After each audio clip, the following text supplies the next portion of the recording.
Bien, merci beaucoup, chers téléspectateurs de notre chaîne Top Canada TV. Nous sommes très ravis de vous voir nombreux. Bonjour, bonsoir. Ça dépendra de l'heure à laquelle vous allez suivre notre émission. Nous sommes dans les comptes de notre émission 15 minutes avec la population. 15 minutes avec la population, c'est une émission de Top Canada TV qu'on vous anime à chaque fois quand il y a besoin. Aujourd'hui, nous allons recevoir sur notre plateau Madame Merveille Sangilola. Elle est coordonnatrice de la structure connue dans la province centrale, même en dehors, Amour Plus.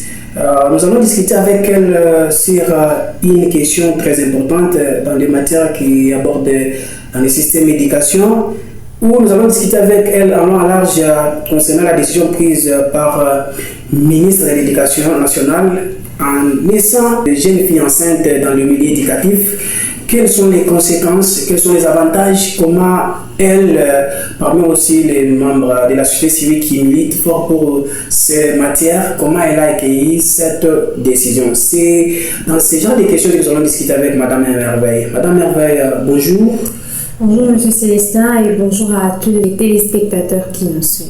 Vous êtes coordonnatrice de la structure Amour Plus. Je ne sais pas si je mentis ou j'ai dit une réalité. Effectivement, je suis coordonnatrice nationale de Amour Plus. D'accord. Nous tous, nous avons suivi avec vous dans les ondes, dans les réseaux sociaux, dans les émissions, que le ministre national de l'Éducation a pris une décision de laisser des filles enceintes suivre leurs études librement, sans inquiétude. Comment vous avez accueilli cette nouvelle de la ministre? Alors, la décision prise par le ministère de l'Éducation nationale autorisant le maintien de filles enceintes dans les établissements scolaires, pour moi, c'est une décision salvatrice. C'est une décision salvatrice parce qu'elle vient rendre justice pour un fait qui est resté pendant très longtemps ignoré. Les filles enceintes n'avaient pas le droit d'aller à l'école, alors que les garçons qui ont mis ces filles enceintes et ils avaient le droit de continuer leur scolarité. Ce qui est une injustice flagrante pour laquelle notre gouvernement, à travers le ministère national de l'Éducation, a réagi. Et je pense que cette décision vient renforcer les lois qui existent déjà. Et ça vient également rendre justice pour toutes ces filles qui ont été privées de leur éducation, tout simplement par le fait qu'elles sont enceintes. La grossesse ne justifie pas qu'une fille ne puisse pas poursuivre sa scolarité. Parce que le droit à l'éducation est un droit pour tous. Le droit à l'éducation s'applique à tous les enfants sans discrimination. On ne peut pas dire que parce qu'une fille est enceinte, elle n'a pas le droit d'aller à l'école. Ça, c'est une discrimination et c'est une injustice grave. Ça veut dire que cette décision vient réparer le mal, vient rendre justice pour les filles. Merci beaucoup, Madame Merveille. Vous appuyez la décision prise par le ministère de l'Éducation. Comment voyez-vous les conséquences de cette décision dans le milieu scolaire? Vous savez, les filles enceintes, les grossesses en soi ne viennent pas de la même manière à tout un chacun ou parmi les filles. Le maman les savent déjà. Il y a des caprices des grossesses, surtout dans les troisièmes périodes. Comment voyez-vous si déjà des filles se retrouvent dans le milieu scolaire avec les autres, les enseignants? Je prends d'abord l'exemple d'un enseignant jeune, célibataire, et qui va encadrer une jeune fille maman qui a la grossesse dans la salle de classe. Et voyez-vous que ça va aller avec nos jeunes aujourd'hui? Alors justement, les gens n'ont pas tort de s'inquiéter. Mais voilà pourquoi, dans mes différentes interventions, que ce soit à la radio, à la télé ou sur mes réseaux sociaux, j'ai mentionné le fait qu'il est urgent de mettre en place des mesures d'accompagnement de cette décision. Parce que laisser cette décision sans mesures d'accompagnement, c'est comme susciter des conséquences négatives. Moi, je considère cette décision, en fait, comme un couteau à double tranchant. Ça veut dire que si on met en place des mesures d'accompagnement qui peuvent être la sensibilisation, il faut sensibiliser les parents, il faut sensibiliser les élèves, il faut sensibiliser les enseignants, il faut sensibiliser les filles elles-mêmes, prendre par exemple des mesures pour adapter les horaires des filles enceintes. Ça, ce sont des mesures d'accompagnement. Ça veut dire que si on met en place un certain nombre de mesures, le couteau va pencher vers le côté qui ne blesse pas. Mais si on ne met pas en place des mesures et qu'on laisse juste cette décision évoluer comme ça, en voulant corriger le mal, on peut générer d'autres problèmes. On peut générer des conséquences qu'on ne saura pas gérer par la suite. Parce que c'est évident que lorsque des élèves, des enfants voient leurs collègues enceintes venir à l'école, elle risque de se dire que tomber enceinte alors qu'on étudie, c'est tout à fait normal. Mais lorsqu'ils sont informés que voilà, si vous voyez votre collègue venir à l'école enceinte, ça veut dire qu'elle a été victime de viol. Parce que toutes les filles de moins de 18 ans qui se retrouvent enceintes sont victimes de viol. Vous allez sûrement me demander, mais si c'est elle qui est allée vers les messieurs. En droit, on dit que le consentement d'un mineur est inopérant. Ça veut dire que même si c'est la fille qui est allée vers le monsieur, mais par le simple fait qu'elle est mineure, son consentement est inopérant et donc le monsieur est auteur de viol. Et les enfants doivent intérioriser ça, savoir que lorsqu'on voit notre collègue venir à l'école enceinte, ça veut dire qu'elle a été victime de viol. Et en tant que victime, on ne devrait pas la revictimiser, la victimiser davantage. On devrait plutôt la soutenir, on devrait plutôt l'accompagner pour qu'elle puisse se remettre. Et ça doit commencer à la base. Les enfants doivent arriver à comprendre cela pour qu'ils ne se disent pas que c'est normal de tomber enceinte alors qu'on étudie. Au niveau des enseignants, ils doivent également être sensibilisés. Parce que vous avez donné un exemple concret tout à l'heure. Vous dites un enseignant qui voit un célibataire, voilà un jeune qui voit une fille venir enceinte avec tous les caprices de la grossesse. Il faudrait que les enseignants arrivent à comprendre que cette démarche est mise en place pour aider nos filles. Et qu'eux aussi doivent participer dans cette démarche. Et que chacun devrait faire des concessions. Chacun devrait arriver à se surpasser pour permettre à nos filles de continuer leur scolarité même si elles sont enceintes. Et les filles elles-mêmes d'ailleurs, les filles qui sont enceintes doivent également comprendre que cette décision a été prise pour nous, pour favoriser notre éducation. Et du coup, nous devons arriver à développer une certaine résilience, la capacité à résister. Parce qu'elles peuvent arriver à un cours de chemin, elles abandonnent, elles se disent les malaises de la grossesse et tout, j'abandonne. Mais il faut qu'on arrive à travailler sur les filles pour qu'elles puissent développer cette résilience, cette capacité à supporter les malaises pour un objectif, poursuivre leur scolarité et arriver au bout. Parce que malheureusement, ce qu'on constate, c'est que beaucoup de filles commencent l'école mais ne terminent pas l'école. Et parmi les raisons, il y a ces fléaux de grossesse précoce. Il y a ces fléaux des violences sexuelles à l'endroit des filles. Et cette décision va-t-on swapper, nous appuyer, nous, en tant qu'acteurs sur le terrain.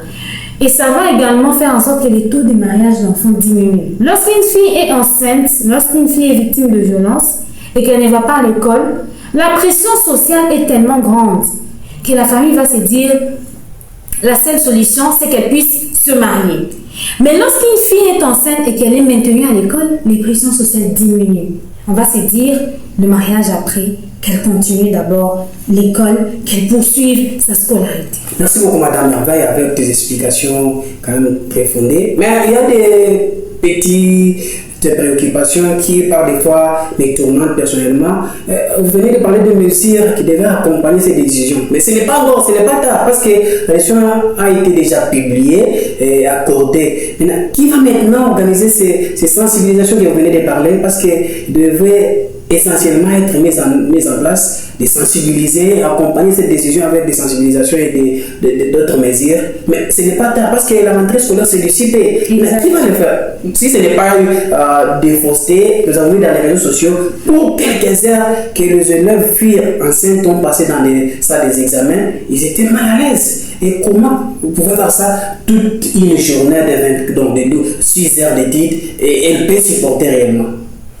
Alors, ces mesures d'accompagnement doivent être mises en place par toutes les parties prenantes. Que ce soit le gouvernement de son côté, à travers le ministère de l'Éducation nationale, les acteurs de la société civile, les chefs d'établissement, les enseignants. Et pour cela, dans mes différentes interventions, j'ai proposé une mesure que je trouve assez urgente au ministère national de l'éducation, c'est de pouvoir organiser des ateliers de réflexion avant la rentrée scolaire. Ces ateliers de réflexion qui réuniront tous les acteurs confondus, le ministère, les PST, les chefs d'établissement, les acteurs de la société civile qui vont réfléchir sur cette liste de mesures à prendre, à mettre en place avant la rentrée scolaire. Et ces mesures, notamment les sensibilisations, c'est tout ce que nous faisons déjà d'habitude, nous en tant qu'organisation. Donc, il faut juste renforcer encore la sensibilisation par rapport à cette nouvelle orientation du ministère national. Mais je trouve que le plus urgent, c'est vraiment de pouvoir organiser ces cadres de réflexion par le ministère de l'Éducation nationale. Réunissons tous les acteurs pour que nous puissions réfléchir, que ce soit au niveau national, au niveau des provinces, que les acteurs réfléchissent sur un nombre de mesures bien structurées avec une succession logique pour nous permettre de pouvoir mettre en œuvre ces activités afin de garantir que nos filles, qu'elles soient enceintes ou pas, poursuivent leur scolarité. Mais il faudra également mettre en place des mesures de prévention pour celles qui ne sont pas encore enceintes.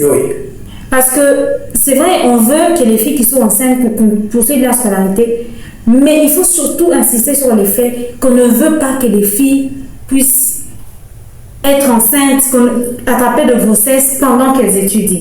Et pour ça, il faut sensibiliser les filles. Et faire l'éducation des filles par rapport à la santé reproductive, des sujets qui sont parfois tabous, mais des sujets qu'on doit aborder avec les filles. Les questions de violence sexuelle, les questions de mariage d'enfants, il faut aborder avec les filles en signe de prévention pour prévenir que des filles qui sont à l'école et qui ne sont pas encore enceintes ne puissent pas tomber enceintes pendant qu'elles vont à l'école. Elles peuvent dire, c'est là qui sont enceintes, les coordinateurs les études, nous aussi, si nous le faisons, il n'y a pas un problème. Justement. Ça sera un moyen pour eux de les accorder, de continuer. Voilà. Justement, j'ai parlé tout à l'heure de la sensibilisation, de la conscientisation des filles. Il faut qu'elles arrivent à faire la différence. Le viol, ce n'est pas quelque chose d'intéressant. Et donc, il faut qu'elles arrivent à comprendre que lorsqu'on voit notre collègue venir à l'école enceinte, elle a été victime de viol et qu'elle a besoin d'accompagnement. Il ne faut pas la stigmatiser, il ne faut pas la discriminer, il ne faut pas se moquer d'elle, il faut plutôt la soutenir. Et que les autres filles comprennent que tomber enceinte pendant qu'on étudie, ce n'est pas un luxe, mais c'est un fait qui est arrivé simplement à l'issue d'un viol. Personne ne souhaiterait être victime d'un viol, si je ne me trompe. Merci beaucoup, Madame Hervé. Nous chutons parce que l'intitulé de notre émission, c'est 15 minutes avec la population. On ne peut pas vous prendre beaucoup de minutes, mais si ce n'est pas un secret, nous avons suivi ici les zones où certaines autorités ou chefs des écoles conventionnelles refusent catégoriquement d'intégrer des filles enceintes dans leur établissement. Je ne sais pas comment vous avez aussi accueilli cette information des autorités, parce qu'ils ont déjà lancé les communiqués dans leur établissement qu'une fois une fille tombée enceinte, automatiquement, elle doit être renvoyée au sein des établissements. Alors, je l'ai lu comme vous, la décision de l'Église catholique. Ah, vous connaissez même les noms de l'Église? Oui. Ah, moi, je ne savais pas les noms. Je suis surpris parce que vous connaissez déjà les noms. Ce n'est pas de la polémique, ce n'est pas un sujet dont on ne peut pas parler. Oui. On l'a lu tous, la décision de l'Église catholique. Mais je pense que c'est une décision qui a été prise quelques jours après la circulaire de la ministre. Et c'est une décision qui est venue un peu brusquement. Je pense que il faudra que l'Église catholique et le gouvernement arrivent à se comprendre et se mettre d'accord. Parce qu'il y avait déjà des accords. Eux ont déjà signé leurs accords que l'Église doit aussi gérer ses écoles et l'État, malgré que l'Église ne paye pas. C'est ça, moi, le problème. Qu'ils arrivent à se mettre d'accord. Pourquoi je le dis? Parce qu'il y a beaucoup d'écoles catholiques sur l'étendue de la RDC. Et s'ils n'arrivent pas à se mettre d'accord, cela va préjudicier l'éducation de nos filles. Je suis rassurée que grâce à un dialogue réfléchi, dans lesquels le ministère explique clairement pourquoi cette décision, je pense que l'Église catholique pourrait revenir sur sa décision, je n'en doute pas. Merci beaucoup à tous nos téléspectateurs de notre chaîne Top Canal TV.